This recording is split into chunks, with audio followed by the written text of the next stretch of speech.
We are here in Sandhakphu in West Bengal, which has a rich history of Land Rovers.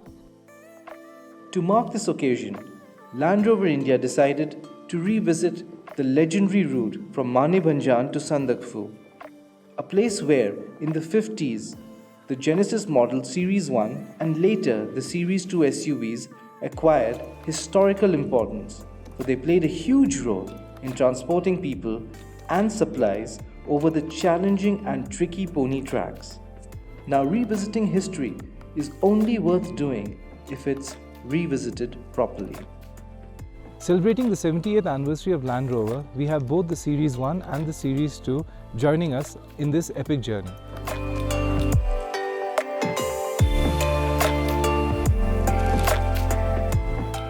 Our day started with us initially being taxied to Maneybhanjang. From there onwards, I got to drive the Land Rover Discovery all the way up to Sandhakphu, which happens to be the highest peak in West Bengal.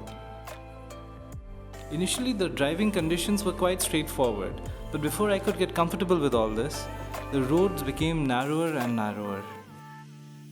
This became quite challenging for the 2-ton SUV to negotiate the hairpins. Therefore, at times, I was forced to take 2-point turns as we climbed up further.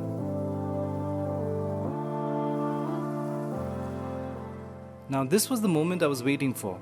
Just after the halfway mark, we finally got our hands on the legendary Series II. I have to confess, from the lap of Discovery's safety features to a bare bones 4x4, it was quite an intimidating feeling. My first impression of the Series II was that the steering wheel was quite oversized, but as it was light, it was quite easy to maneuver it around the mountains.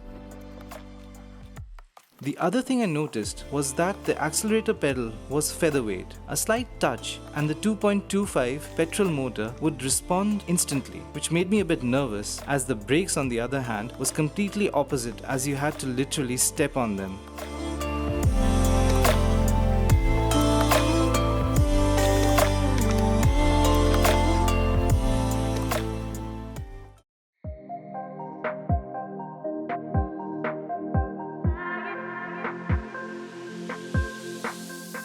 As the incline became steeper and the concrete road gave away to the original pony track, I was now mentally prepared to be thrown around and was completely at the Series II's mercy.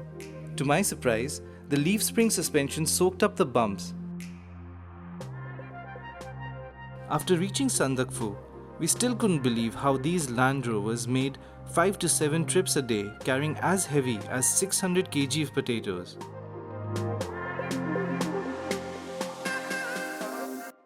This is a true testimony to legendary Series I and Series II, which to this day remain the alpha 4x4 in these parts.